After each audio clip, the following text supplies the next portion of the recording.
அநேக தீய வார்த்தைகளை கர்த்தர் கேன்சல் பண்ணுகிறார்.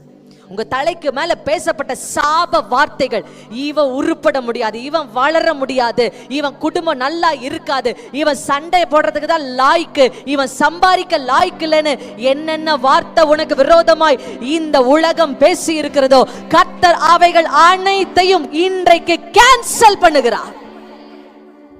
ஆமென், ஹல்லேலூயா. இப்போ எஸ்தர் ஜெபிச்சு முடிச்சதுக்கு அப்புறம் ஒரு காரியத்தை செய்யறாங்க பாருங்களேன். எஸ்தர் 5ஆம் அதிகாரம் முதல் வசனத்தை வாசிங்க. 3ஆம் நாளிலே எஸ்தர் ராஜ வஸ்திரத்தை தரித்துக் கொண்டு ராஜ அரண்மனையின் உள்முற்றத்தில் ராஜா கொலுவிருக்கும் ஸ்தானத்திற்கு எதிராக வந்து நின்றாள். ராஜா அரவண வாசலுக்கு எதிராக கொலு மண்டபத்தில் ராஜாசனத்திலே வீற்றிருந்தார். அடுத்த வசனம். ராஜா ராஜஸ்திரீயாகிய எஸ்தர் முற்றத்தில் நிற்கிறதை கண்டபோது அவளுக்கு அவன் கண்களில் தயவு கிடைத்ததினால் ராஜா தன் கையில் இருக்கிற பொற்செங்கோலை எஸ்தரிடத்திற்கு நீட்டினான். அப்பொழுது எஸ்தர் கிட்ட வந்து செங்கோலின் நுனியை தொட்டாள். செங்கோல் நுனியை தொட்டாள். அந்த அம்மா ஒரு ராஜாத்தி நேரா ராஜா கிட்ட போய், ராஜா, யூத குல ஜனங்கள் அழிந்து கொண்டிருக்கிறார்கள், அவர்களுக்காக சட்டத்தை மாத்தி எழுதும், ஆமான் ஒரு தீயவன் அப்படின்னு சொல்லி இருக்கலாம்ல. ஜெபம் அவளுக்கு ஞானத்தை கொடுத்தது, எப்படி வேலை செய்யணும்ன்ற ஐடியாவை எஸ்தருக்கு கொடுத்துச்சு. ஆமென். எஸ்தர் என்ன பண்றாங்க, எந்த ஆயுதத்தை யூஸ் பண்றாங்கன்னா கணம். சொல்லுங்க, கணம். ராஜாவை கனப்படுத்துறாங்க. நேரா போய் முழங்கால் போட்டு ராஜா முன்னாடி செங்கோலை பிடிக்கிறாங்க. உடனே ராஜாவோட இருதயம் கரைந்து போய்விட்டது.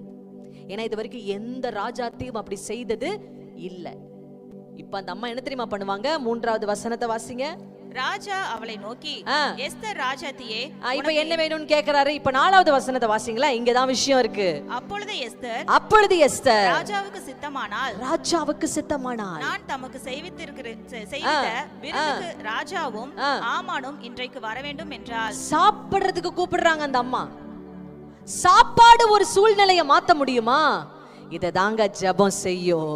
சாதாரண சாப்பாட்டுல கூட கர்த்தர் சில மாற்றத்தை உண்டு பண்ணி உன் தலையை கர்த்தர் உயர்த்தி விடுவார். ஆமென். எஸ்தரை பார்க்கும் போது எல்லாம் நினைச்சிருப்பாங்க, இவ அடிமை, இவனால என்ன செய்ய முடியும், இவ ஒன்னத்துக்குள் லாய்க்கு இல்லாதவோ, அப்பா அம்மா கூட இல்லை இவளுக்கு, இவ போய் நம்மளுக்கு விடுதலை ஆவதற்கு அரண்மனைக்குள்ள போயிருக்கிறா பாரு அப்படின்னு சொல்லி இருப்பாங்க. ஆனா அதே அடிமைதான், அதே அனாதையதான் கர்த்தர் எடுத்து ஒரு தேசத்தை விடுதலையாக்க உபயோகப்படுத்தினார். நீங்க சாதாரண ஆட்கள் அல்ல.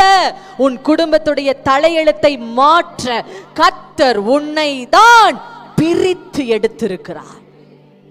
ஆமென்.